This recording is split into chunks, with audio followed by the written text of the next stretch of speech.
မင်္ဂလာပါကျွန်တော်ကတော့ဒေါက်တာသူရပါအထွေထွေယောဂကုဆရာဝန်ပါ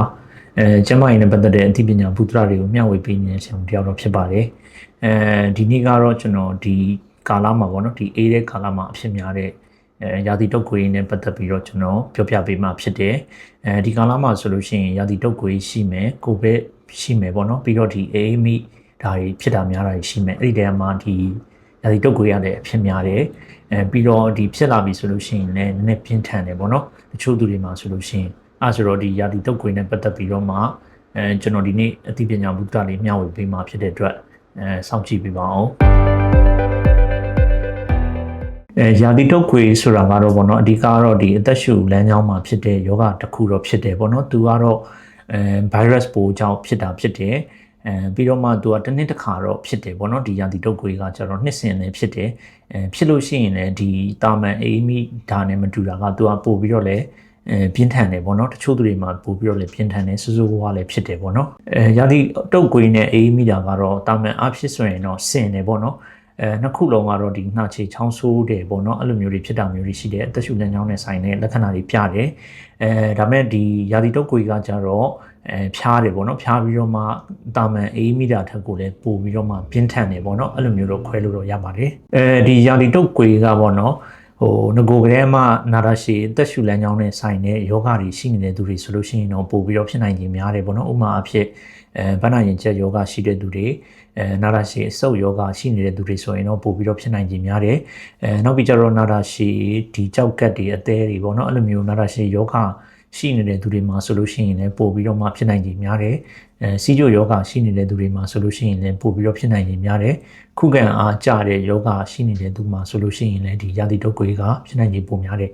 နောက်ပြီးကျတော့ဒီအသက်ငယ်တဲ့ကလေးတွေပေါ့နော်9နှစ်အောက်ကလေးတွေအသက်အရွယ်အရန်ကြီးနှုန်းနဲ့လူကြီးတွေမှာလည်းဖြစ်ပွားမှုနှုန်းပိုများတာတွေ့ရတယ်ပြီးတော့ကိုယ်ဝန်ဆောင်မိခင်တွေလည်းဖြစ်ပွားနိုင်ခြင်းများတယ်ဖြစ်လို့ရှိရင်လည်းနည်းနည်းပြင်းထန်တယ်ပေါ့နော်ဆိုတော့အဲ့လိုမျိုးလူတွေမှာတော့ဖြစ်များတာပိုပြီးတော့တွေ့ရပါတယ်ရာသီတုပ်ကွေးရဲ့ယောဂလက္ခဏာတွေကတော့ဒီနှာစီးနှာချေချောင်းဆိုးတယ်ပေါ့နော်အဲ့ဒါအပြင်ကမှဖျားတယ်ချမ်းတုံတယ်ပေါ့နော်ပြီးတော့ကိုယ်လက်တွေကိုက်တယ်အရန်ဆိုလို့ရှိရင်တော့အသက်ရှူကျက်တယ်မောတယ်နှုံးတယ်ပေါ့နော်အဲ့ဒီအပြင်ကမှကလေးငယ်တွေမှာဆိုလို့ရှိရင်တော့one piat one shot ပုံစံမျိုးတွေနဲ့လည်းဖြစ်လာတာမျိုးတွေလည်းရှိတယ်ပေါ့နော်ဒါကတော့ဒီရာသီတုပ်ကွေးရဲ့ယောဂလက္ခဏာတွေဖြစ်ပါတယ်အခုနကအပေါ်မှာအရှိမပြောခဲ့သလိုပေါ့နော်ဒီရာသီတုပ်ကွေးရဲ့ယောဂလက္ခဏာတွေအပြင်ကိုမှအဖျားတွေကအရန်တက်တယ်ပေါ့နော်အဖျားအရန်တက်တယ်အသက်ရှူကျက်တယ်ပြီးတော့မှကြောင်ကနန်းဖြစ်တယ်မိန်းတယ်သတိလစ်တယ်တက်တယ်အဲ့လိုမျိုးတွေဖြစ်တဲ့အပြင်ကိုမှနှာခမ်းတွေပြတယ်ပေါ့နော်အဲ့လိုမျိုးတွေဖြစ်တယ်ဆိုလို့ရှိရင်တော့အရေးပေါ်ဆေးရုံဆေးခန်းတွေကိုပြသဖို့လိုပါတယ်ရာသီတုပ်ကွေးကအရှိမလည်းပြောခဲ့သလိုပေါ့နော်ဒီ virus ပိုးကြောင့်ဖြစ်တာဖြစ်တယ်ဒီ virus ပိုးမှာကျတော့ ABC ဆိုပြီးတော့၃မျိုးတော့ရှိတယ်ပေါ့နော် A နဲ့ B ကတော့နည်းနည်းလေးပိုပြီးတော့ပြင်းထန်တယ်virus ပိုး C အမျိုးအစားကတော့နည်းနည်းလေးဖြစ်တာနည်းတယ်ပေါ့နော်အဲ့လိုတော့ပြောလို့ရပါတယ်ဒီရာသီတုပ်ကွေးကကြတော့ပေါ့နော်ခုနကအရှိမလည်းပြောခဲ့သလို virus ပိုးကြောင့်ဖြစ်တာဖြစ်တယ်ဒီ virus ကကြတော့ယောဂဖြစ်ပွားတဲ့သူတဦးတယောက်စီကနေပြီးတော့မှနောက်တစ်ယောက်စီကိုကူးစက်နိုင်တယ်ပေါ့နော်ဘယ်လိုနည်းလမ်းအနေနဲ့လဲဆိုတော့ဒီယောဂပိုးရှိတဲ့သူကနှာချေတယ်ချောင်းဆိုးတယ်စကားပြောတယ်အဲ့ဒီအခြေအနေမျိုးကနေပြီးတော့မှယောဂအမုံမွားတွေထွက်လာတယ်ဒီအမုံမွားတွေစီကနောက်လူတွေစီကိုရောက်ပြီးတော့မှယောဂကူးစက်ခံရတာမျိုးတွေရှိတယ်နောက်တစ်ခုကတော့ဒီယောဂရှိတဲ့သူအသုံးပြုထားတဲ့ပစ္စည်းတွေပေါ့နော်အဲ့လိုမျိုးအရာဝတ္ထုပစ္စည်းတွေကိုထိတွေ့ကင်တွယ်မိရာကနေပြီးတော့မှတဆင့်နောက်လူတဦးတယောက်စီကိုကူးစက်သွားနိုင်တယ်ပေါ့နော်နောက်ပြီးကြတော့ဒီယောဂပိုးရှိတဲ့သူကိုထိတွေ့ကင်တွယ်မိတယ်မိပြီးတော့မှဒီလက်ကိုသေချာမဆေးဘူးမဆေးဘဲနဲ့နှာခေါင်းတွေမျက်နှာတွေမျက်စိတွေကိုပြန်ပြီးတော့မှထိတွေ့ကင်တွယ်မိတယ်အဲ့လိုမျိုးအခြေအနေမျိုးကနေပြီးတော့လည်းကူးစက်နိုင်ခြေရှိပါတယ်ဒီယောဂကကြတော့ယောဂကူးစက်ခံရပြီးတော့တရက်ပေါ့နော်တရက်ကနေ၄ရက်အတွင်းမှာယောဂလက္ခဏာစတင်ပြီးတော့ပြသပြီးတော့ယောဂခံစားရတာမျိုးတွေရှိပါတယ်ဒီရာသီတုပ်ကွေးကကျတော့အသက်ရှူလမ်းကြောင်းနဲ့ဆိုင်တဲ့ယောဂလည်းဖြစ်တယ်အဲ့ဒီခါကျတော့ပုံမှန်ဆိုလို့ရှိရင်တော့ကျွန်တော်တို့ကရာသီတုပ်ကွေးကိုစစ်ဆေးတာမျိုးတော့လည်းမရှိဘူးပေါ့နော်အသက်အရွယ်ကြီးတဲ့သူတွေပြီးတော့မှဒီယောဂဖြစ်တယ်ဆိုလို့ရှိရင်ပြင်းထန်နိုင်တဲ့သူတွေဆိုလို့ရှိရင်တော့စစ်ဆေးတာမျိုးတော့ရှိတယ်ဒါကလည်းဒီကိုဗစ်တုန်းကစစ်ဆေးတယ်လို့မျိုးပဲအာကောင်တို့ပြီးတော့စစ်ဆေးတာမျိုးပဲလုပ်ပါတယ်ပုံမှန်အားဖြင့်ဆိုလို့ရှိရင်ပေါ့နော်ဒီရာသီတုပ်ကွေးကိုကြတော့virus ပိုးအတွက်ကိုဆေးပေးတာမျိုးတော့မရှိဘူးပေါ့နော် ဒါမဲ့လည်းတချို့ဟိုဟာယောဂပြင်းထန်တဲ့သူတွေပေါ့နော်ငကိုကလေးကလည်းယောဂခံရှိတဲ့သူဆိုလို့ရှိရင်တော့ဒီ virus ကိုနိုင်တဲ့ဆေးတွေပေးတာမျိုးတွေတော့ရှိတယ်ပုံမှန်အဖြစ်ဆိုရင်တော့ဒီ virus အတွက်ကိုဆေးပေးပြီးတော့ကုတာမျိုးတော့လည်းမရှိဘူးပေါ့နော်ဟုတ်အခုနပြောခဲ့သလိုပေါ့နော်ဒီယောဂအတွက်ကို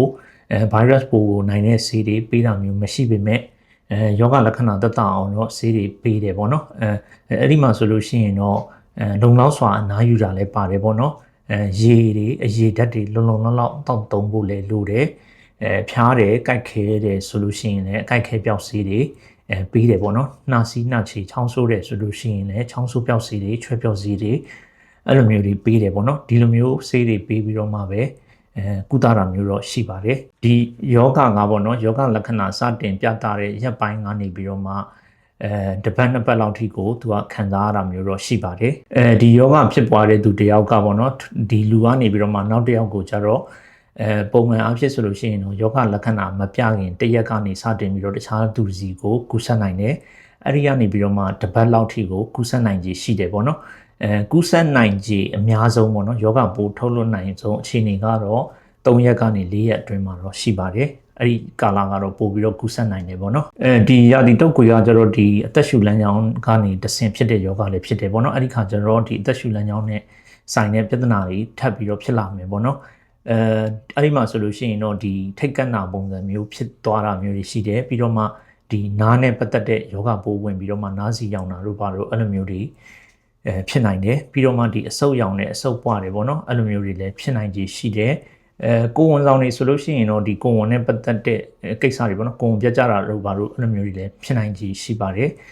ကလေးငယ်တွေဖြစ်မယ်ဆိုလို့ရှိရင်လည်းဒါကပြင်းထန်ပြီးတော့အသက်အန္တရာယ်ရှိတဲ့ထိလည်းဖြစ်နိုင်တယ်ပေါ့နော်ဒါကတော့နောက်ဆက်တွဲအနေနဲ့ပါဟုတ်ဒီရာသီတုပ်ကွေးကိုပေါ့နော်မဖြစ်အောင်လို့ကြိုတင်ကာကွယ်ဖို့ဆိုလို့ရှိရင်တော့